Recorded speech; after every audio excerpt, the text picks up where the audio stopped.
느헤미야서 1장 1절부터 7절입니다.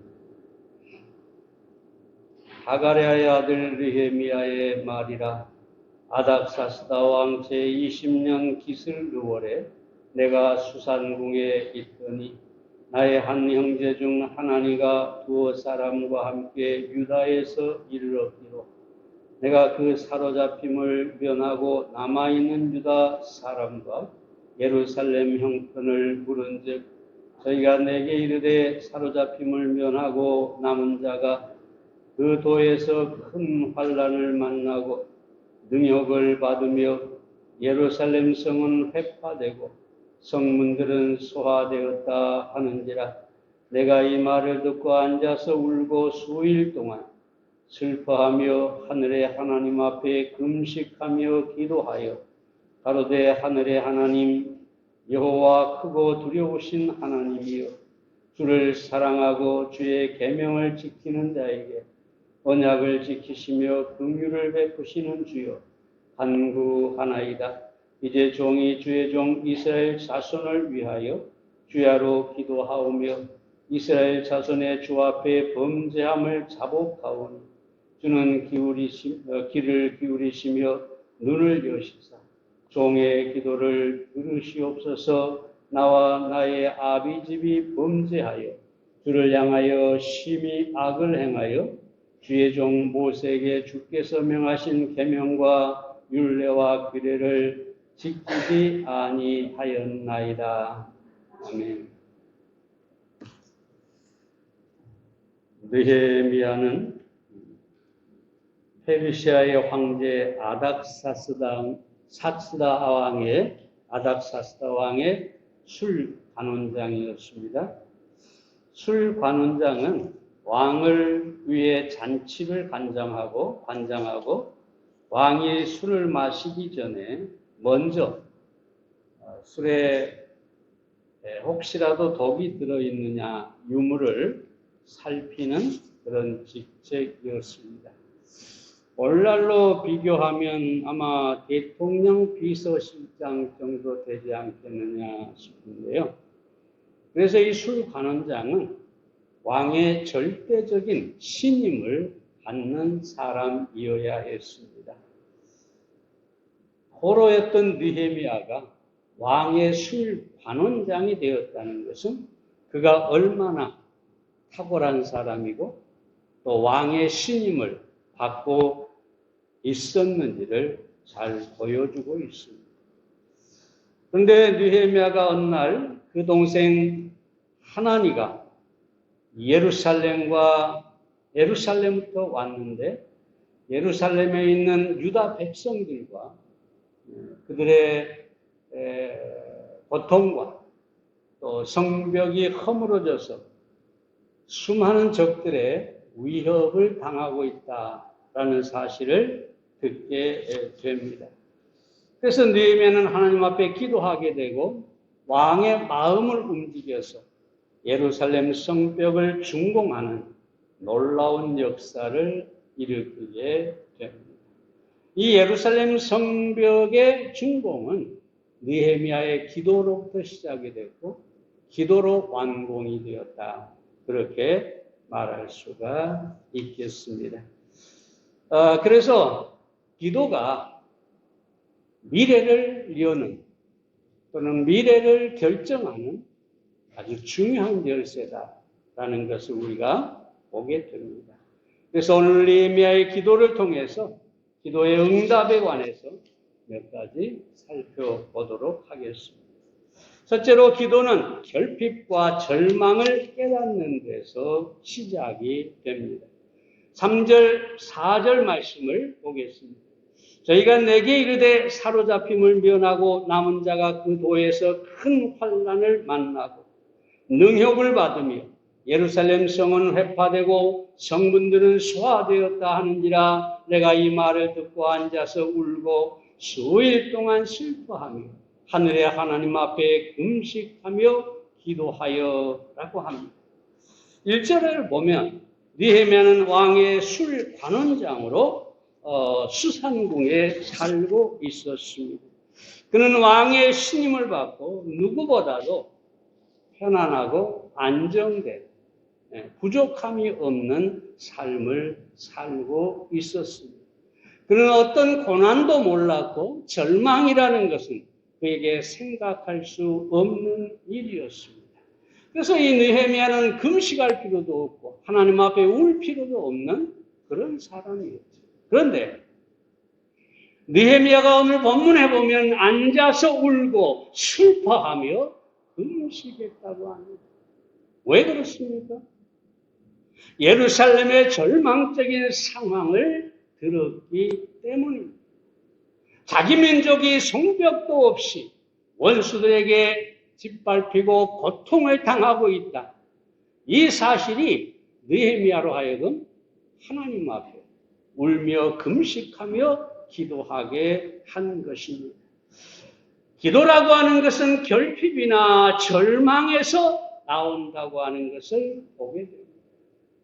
누가복음 17장에 나오는 10명의 문둥병자가 왜 예수님께 나와서 소리를 높여 우리를 긍휼히 여겨 주시옵소서라고 합니까?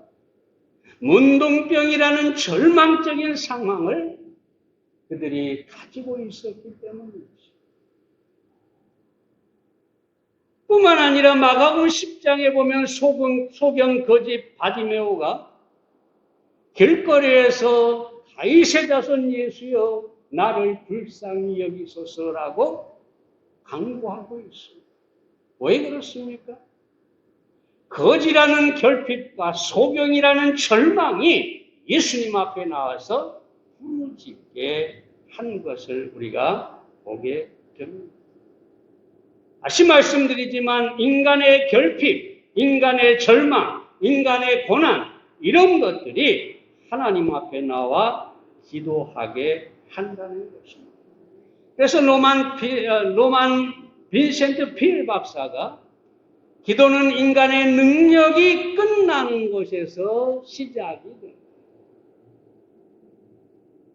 기도의 사람 오 할레스비는 기도와 무력감은 서로 떼어놓을 수 없는 관계에 있다. 무력감이 클수록 기도는 잘 된다. 인간의 결핍, 인간의 고난, 인간의 절망이 하나님 앞에 기도하게 한다는 것이죠.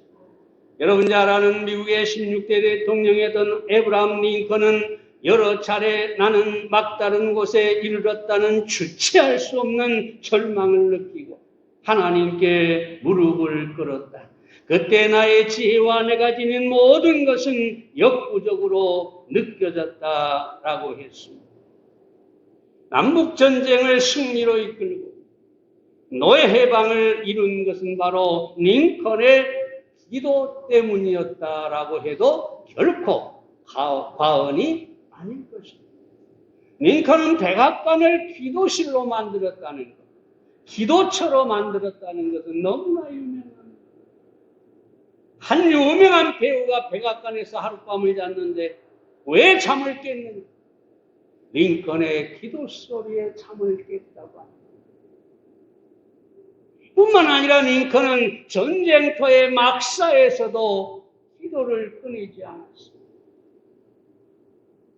링컨은 시간을 정해놓고 기도했는데 기도할 때마다 막사 앞에 하얀 깃발을 달았다고 합니다. 그래서 어느 누구도 어떤 급박한 일도 이 링컨의 하얀 깃발이 내려가기 전에는 그 막사에 들어갈 수가 없었다. 그만큼 링컨은 기도의 가치를 부여하고 하나님 앞에 기도할 수밖에 없었습니다. 전쟁이 끝난 다음에 그는 이렇게 고백하고 있습니다. 북군의 승리는 기도의 승리였습니다. 우리에게 남군의 로버트 리 같은 명장이 없었음이 오히려 다행이었습니다. 그래서 우리는 기도로 하나님께 더욱 의지할 수밖에 없었기 때문입니다. 여러분, 남군에 로버트 리 장군이라고 하는 최고의 장군이 있었어요. 네? 누가 봐도 남군이 승리할 수밖에 없는 상황이었고 남군은 당연히 그렇게 믿었어요. 위대한 장군이 있었으니. 그러나 국군에는 그런 장군이 없었지만 링컨의 기도가 있었어요. 의지할 사람이 없기 때문에 하나님 앞에 무릎 꿇고 기도했는데 그 기도가 남북전쟁의 승리를 가져왔다. 그렇게 말하고 있는 것입니다. 우린 여기서 한 가지 사실을 더 짚고 넘어가야 되겠습니다. 그것은 뭐냐면 느헤미야가 동생 하나니로부터 예루살렘의 소식을 듣지 못했을 때는 금식하며 울며 간절하게 기도하지 않았다는 사실입니다. 물론 느헤미야는 경건한 하나님의 사람이었기 때문에 평소에 그는 기도했겠죠. 그러나 이 예루살렘의 결핍과 절망을 듣고 나서는 금식하며 울며 하나님 앞에 간구하고 있는 모습을 보게 됩니다. 여러분, 오늘날 많은 한국의 교회나 기독교인들이 수산궁에 편안히 살던 느헤미야와 같습니다. 물론 개개인적으로 어떤 결핍이 있는 사람이 있고 교회도 어려운 교회가 있지만 일반적으로 다 풍부합니다.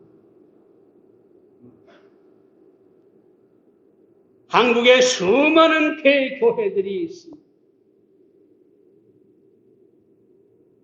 근데 여러분, 오늘은 좀 비판적인 얘기를 하겠습니다마는 이 한국의 교회들 양적 성장으로 엄청난 숫자와 엄청난 부를 가지고 대교회를 이루고 있습니다. 상상할 수 없는 부를 쌓고 있고 상상할 수 없는 사람들이 모입니다. 자, 여기에 문제가 있는 것입니다. 교회가 힘이 있으니까, 교회가 돈이 있으니까 이제 무엇을 하느냐? 정치판을 기웃거리고 권세를 탐하게 되고 이 나라를 마음대로 하려고 하는 그런 목사들, 그런 사람들이 많이 있다는 것입니다. 여러분 사방에서 목사들의 소리가 나타나고 있고, 저 청와대에 있는 양반을 그저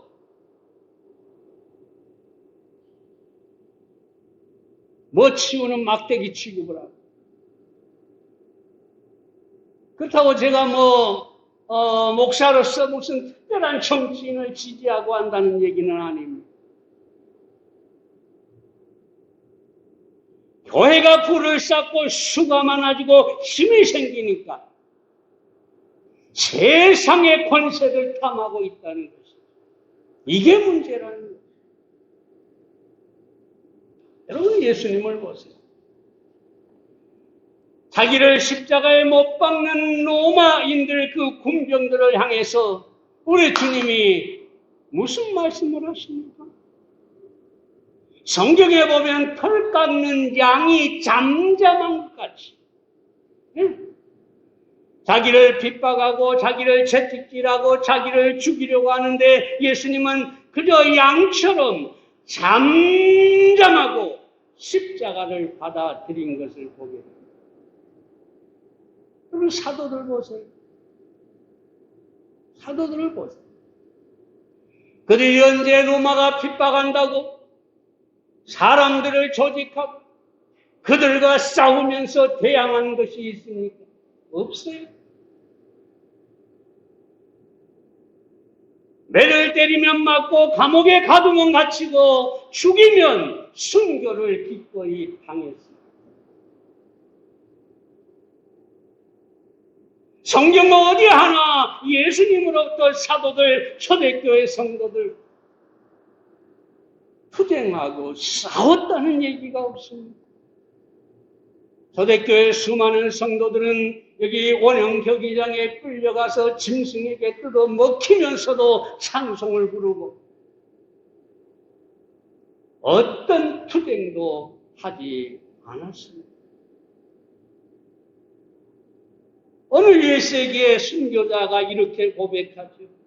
나를 저주하십시오. 그러면 나는 당신들을 사랑한다고 고백할 것입니다. 나를 때리십시오. 그러면 나는 신음소리로 사랑의 흔적을 보일 것입니다.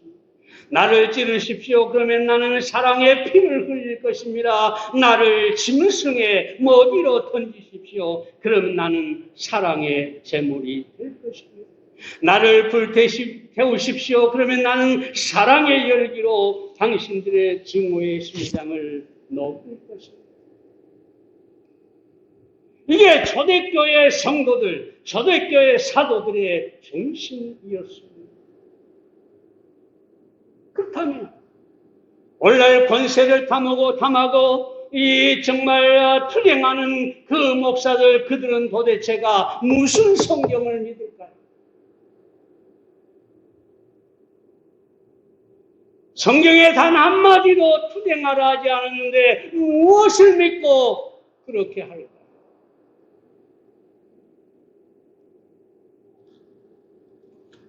저들이 만약에 예수님의 제자라면 예수님처럼 십자가의 길을 걸어가야 되는데 왜 다른 길을 가요? 그들은 예수님의 제자가 절대로 아닌 것입니다. 성경에도 이런 교회가 있죠. 라오디게아 교회입니다. 교회가 아닌 교회입니다. 잘 들으세요. 교회가 아닌데 교회라고 불립니다. 이게 라오디게아 교회입니다. 라오디게아 교회는 뭐라고 합니까? 나는 부자라 부요하여 부족한 것이 없다. 나는 대교회다. 우리는 돈이 많이 있다. 우리는 힘이 있다. 이게 라오디게아 교회였어요. 근데 예수님 뭐라고 합니까? 내 권고한 것과 가련한 것과 가난한 것과 눈먼 것과 벌거벗은 것을 알지 못하는 것. 깨닫지 못한다는 것. 외형적으로는 대단한데 영적으로는 온통 결핍투성이고 영적으로는 구원복도 받지 못한 그런 교회가 라오디게아 교회라는 거죠. 결국 라오디게아 교회는 결핍투성이고 절망적인 상태에 있었는데 그것을 깨닫지 못하고 오늘날 이 대한민국 교회들이 그것과 같이 라오디게아 교회가 같이 나는 대교회다, 부자다, 힘이 있다 이래서 큰 소리를 치는데 영적으로 보면 그들은 가련하고 가난하고 구원받지 못한 교회라는 것을 보여주는 것이죠. 산 여러분, 가장 중요한 것은 저들이 어떻든가 목사님이 왜 상관합니까? 라고 말할지 모르겠지만 중요한 것은 대한민국의 복음의 문이 닫히고 있다는 것입니다.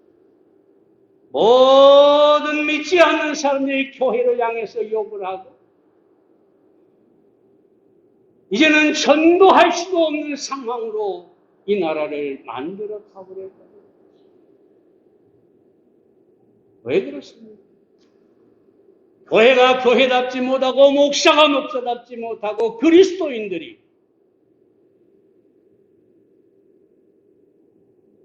그리스도인의 삶을 살지 못하기 때문인 것입니다. 예루살렘 교회가 예루살렘이 정말 절망적인 상황에 처해 있다. 백성들이 고통과 이 수많은 어려움에 직면해 있다.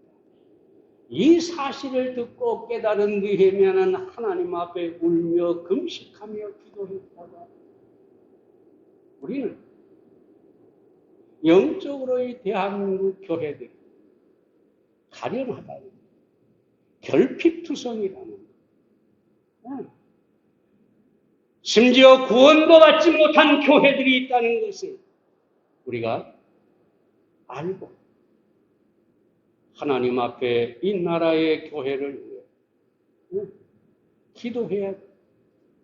정말 성서적이고 복음적인 교회들이 세워져 갈 수 있도록 우리는 하나님 앞에 더 간절하게 기도해야 하겠습니다. 다시 말씀드립니다.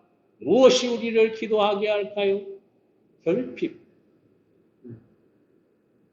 절망, 고난, 이런 것들이 우리로 기도하게 합니다.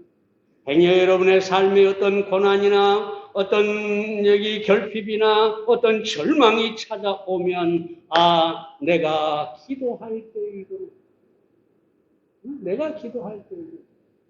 내가 하나님 앞에 두 손 들고 나가 무릎 꿇고 하나님의 도우심을 구할 때가 지금이고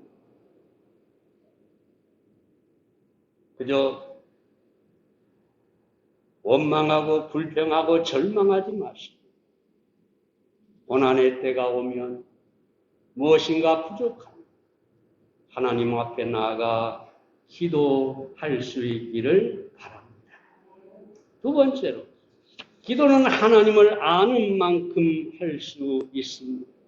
4절과 5절 말씀을 보겠습니다. 하늘의 하나님 앞에 금식하며 기도하여 가로되 하늘의 하나님 여호와 크고 두려우신 하나님이여 주를 사랑하고 주의 계명을 지키는 자에게 언약을 지키시며 긍휼을 베푸시는 주여 간구하나이다. 느헤미야의 기도를 보면 어떻게 합니까? 하늘의 하나님으로 시작하고 있습니다. 하늘의 하나님. 하늘의 하나님이 무슨 뜻일까요? 높은 하늘에 계셔서 온 우주 만물을 주관하시는 하나님. 주권자가 되시는 바로 그 하나님이라는 의미입니다. 왜 이 느헤미야가 하늘의 하나님 이렇게 부를까요? 그 하늘의 하나님은 능히 그 주권을 가지고 멸망해버린 유다 왕국을 다시 회복시킬 수 있다는 믿음인 것이죠. 하늘의 하나님, 그 하나님께서 이미 멸망해서 흩어져 버린 그 이스라엘을 다시 세울 수 있는 분이시다. 전능하신 하나님이고 모든 것을 주관하시는 하나님.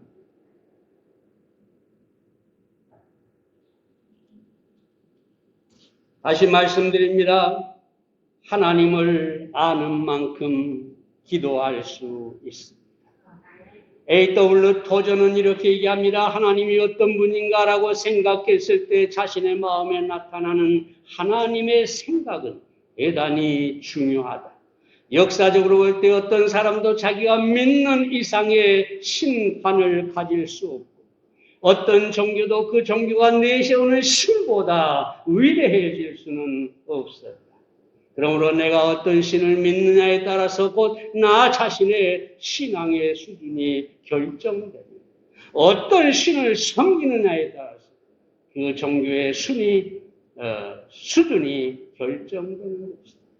여기서 한마디만 다시 보겠습니다. 내가 어떤 신을 믿느냐에 따라 나의 신앙의 수준이 결정됩니다.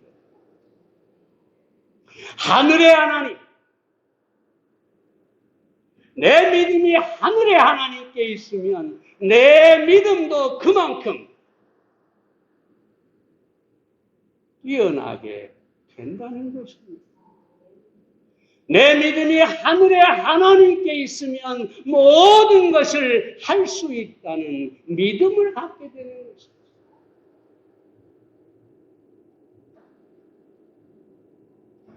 그래서 기도에 있어서 하나님을 아는 것처럼 중요한 건 없습니다.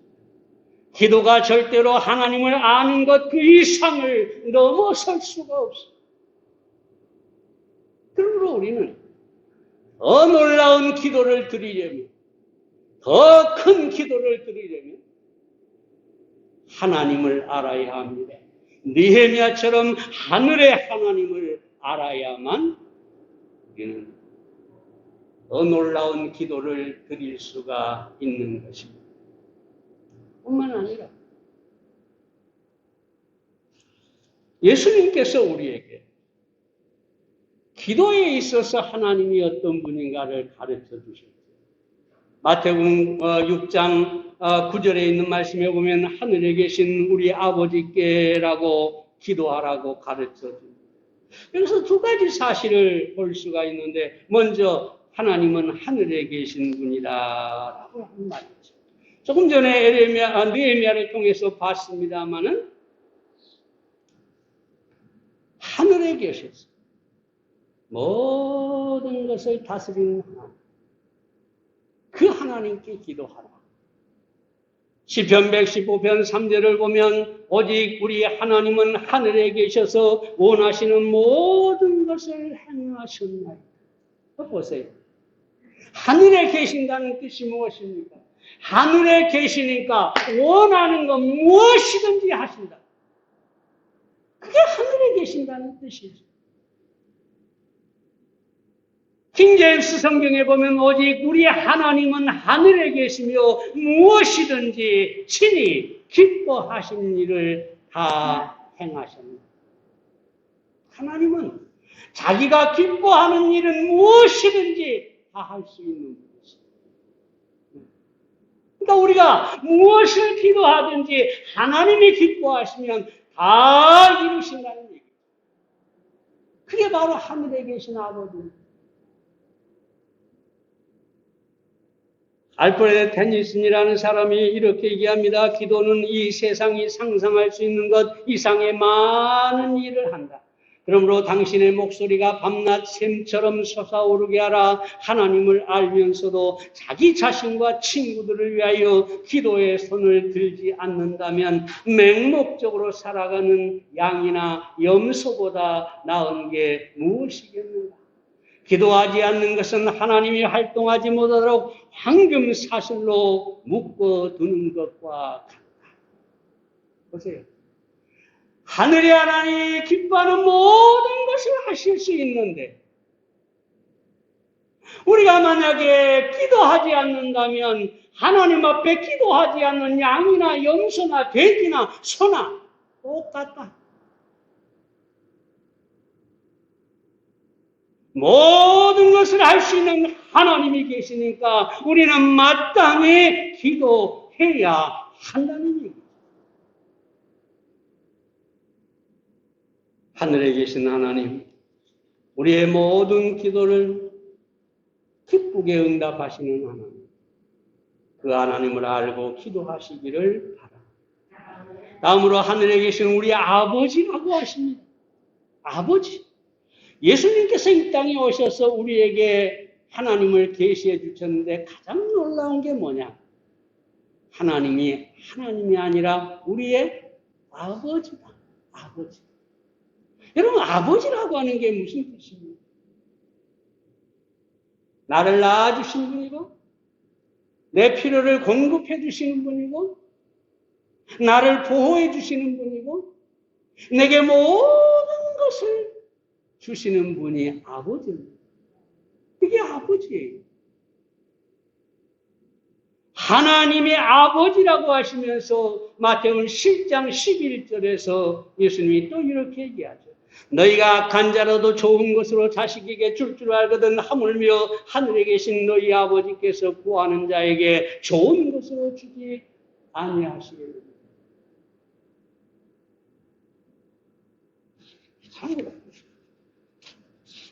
하나님은 우리의 아버지십니다. 좋은 것으로 주시기 원하는 아버지입니다. 그러므로 우리가 하나님 앞에 나갈 때 그저 응답하실까 안 하실까 두려움 가운데서 기도할 필요가 없습니다. 이사야 65장 24절에 보면 그들이 부르기 전에 내가 응답하겠고 그들이 말을 마치기 전에 내가 들을 것입니다. 하나님이 우리 아버지이기 때문에 내가 말하기 전에 알고 말을 끝내기 전에 들어주신다. 그래서 여러분, 아버지 앞에 기도한다는 사실을 잊지 마시기를 바랍니다. 다시 말씀드립니다. 하나님을 아는 만큼 기도할 수 있습니다. 그 하나님은 어떤 하나님입니까? 하늘에 계신 하나님이시고 우리의 아버지가 되십니다. 오늘 사는 여러분, 하나님을 더 깊이 아는 그 아는 지식과 믿음을 바탕으로 하나님 앞에 기도할 줄 아는 여러분들이 되시기를 바랍니다. 세 번째, 기도는 하나님과 친밀한 교제가 우선되어야 합니다. 6절, 7절 말씀을 보겠습니다. 이제 종이 주의 종 이스라엘 자손을 위하여 주야로 기도하오니 이스라엘 자손의 주 앞에 범죄함을 자복하오니 주는 귀를 기울이사 종의 기도를 들으시옵소서. 나와 내 아비집이 범죄하여 주를 향하여 심히 악을 행하여 주의 종 모세에게 주께서 명하신 계명과 율례와 규례를 지키지 아니하였나이다. 좀 말씀이 깁니다만 한마디로 말하면 느헤미야는 하나님 앞에 범죄함을 자복하고 있습니다. 느헤미야는 진정으로 기도가 무엇인지, 어떻게 해야 응답되는지를 알았습니다. 그래서 먼저 죄를 자백하고 있는 것이죠. 왜냐하면 먼저 자신들이 당하는 현재 고난이 죄의 결과라는 것, 하나님의 징계라는 사실을 알았기 때문에 그 죄를 자백하고 용서를 먼저 구해야 한다는 사실을 알았던 것입니다. 다음으로 죄가 기도 응답을 가로막는다는 사실을 알았기 때문입니다. 이사야 59장 1절과 2절에 보면 여호와의 손이 짧아 구원치 못하심도 아니요 귀가 둔하여 듣지 못하심도 아니라 오직 너희 죄악이 너희와 너희 하나님 사이를 내었고 너희 죄가 그 얼굴을 가리워서 너희를 듣지 않으시게 함이니라고 합니다. 죄가 하나님과 우리 사이를 갈라놨습니다. 그래서 죄가 갈라놓은 상태에서 기도는 절대로 그 간격을 뛰어넘을 수가 없습니다. 하나님께서 그 기도를 들을 수가 없어요. 그래서 죄를 자백하게 되는 것입니다. 역대하 7장 14절에 보면 내 이름으로 일컫는 내 백성이 그 악한 길에서 떠나 스스로 겸비하여 기도하여 내 얼굴을 구하면 내가 하늘에서 듣고 그 죄를 사하고 그 땅을 고칠지라 하고 합니다. 그래서 먼저 죄를 자백하는 것입니다. 또 나아가서 죄를 사함받고 하나님과 친밀한 관계에 있을 때 기도가 응답된다는 사실을 알았기 때문입니다. 오늘 이 본문에 보면 또 오늘 말씀에 보면 얼굴이라는 말이 등장합니다. 얼굴을 가린다 그 말은 교제를 단절해버려 더 이상 사귀지 않겠다 그런 소리입니다. 얼굴을 마주한다는 말은 교제하고 사귐을 나누고 사랑하겠다는 말이에요. 그런데 우리가 죄를 범하면 하나님이 얼굴을 돌려버리십니다. 얼굴을 가려버리십니다. 그러면 교제가 사라져버려요. 그러나 죄를 자백하면 하나님께서 우리를 향해 그 얼굴을 다시 돌이키고 우리와 교제를 나누어 주시는 것입니다. 친밀함이 기도 응답의 비결입니다. 예를 들어 보세요. 두 사람이 저한테 뭘 부탁하러 왔어요. 한 사람은 1년에 한 번 얼굴을 보일까 말까 하는 사람. 근데 와가지고 뜬금없이 나한테 도움을 구해요. 제가 그걸 기쁘게 들어줄 수 있을까요? 쉽지 않죠. 제가 천사 같으면 몰라도 쉽지 않아요. 근데 날마다 나와 함께 교제하고 사귀고 같이 놀기도 하고 같이 공부도 하고 같이 맨날 함께 지내는 사람. 갑자기 어려운 일이 있어서 저에게 부탁을 합니다. 제가 어떻게 할까요? 사랑합니다. 친밀합니다. 그 부탁을 들어줄 수밖에 없는 것이라고.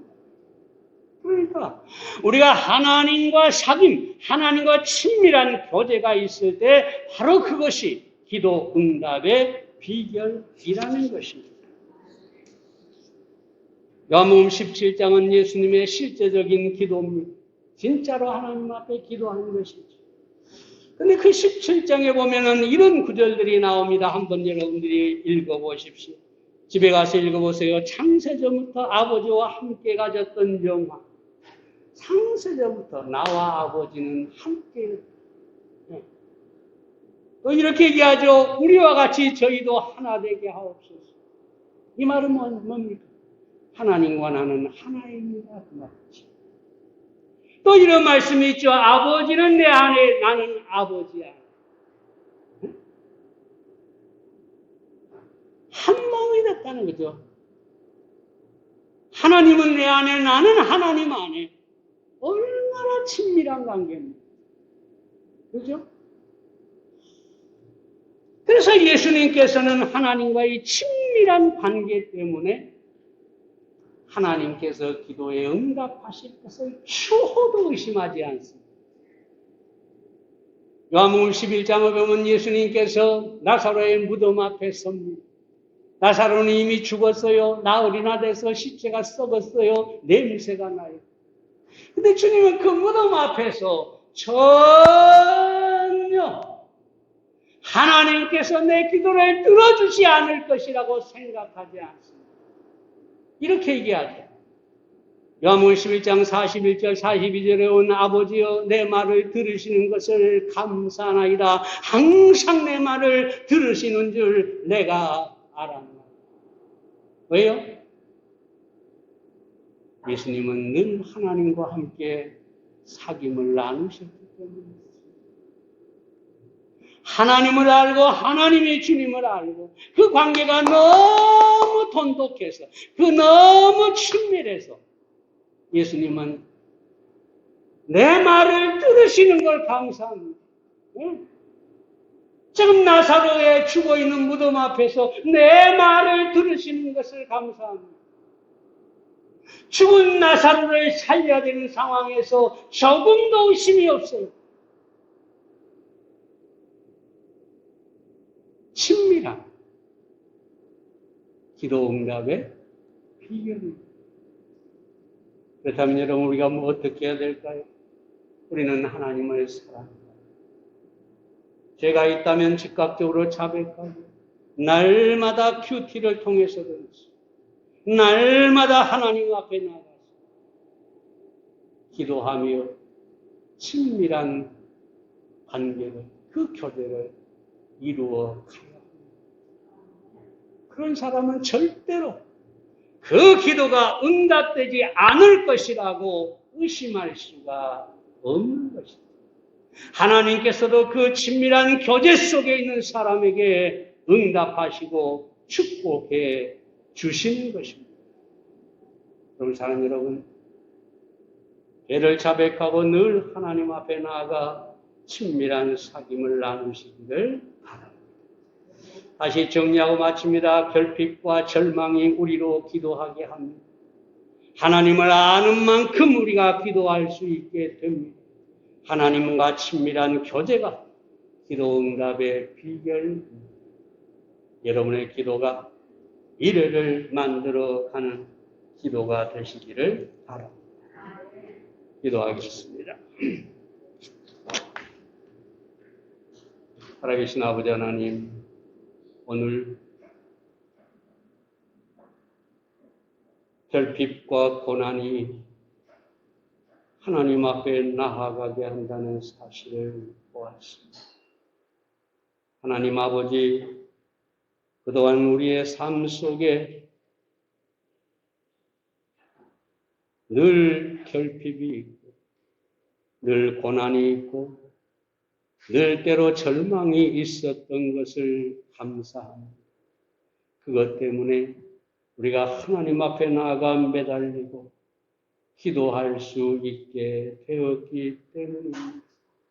하나님 아버지, 여전히 우리의 고난과 결핍과 아버지 절망 가운데서 하나님을 향해 기도로 나아가는 우리가 되게 해 주시옵소서.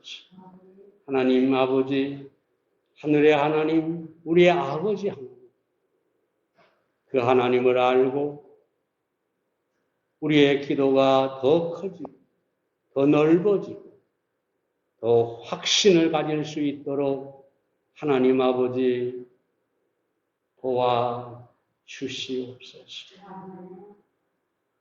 작은 기도, 의심이 많은 기도,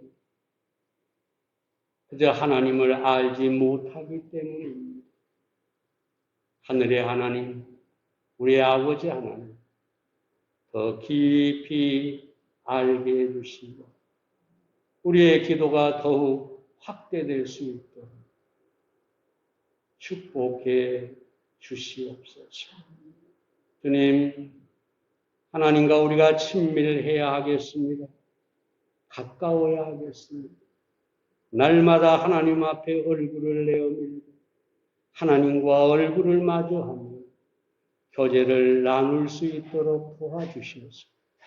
예수님처럼 내 말을 들으시는 줄 안다고 감사할 수 있는 우리가 되게 해 주시옵소서. 그리함으로 우리의 기도를 통해서 우리의 미래를 열어가고 하나님의 응답으로 우리의 미래가 더욱 빛나게 할 수 있도록 우리의 기도를 축복해 주시옵소서. 예수님의 이름으로 기도했사옵나이다. 아멘.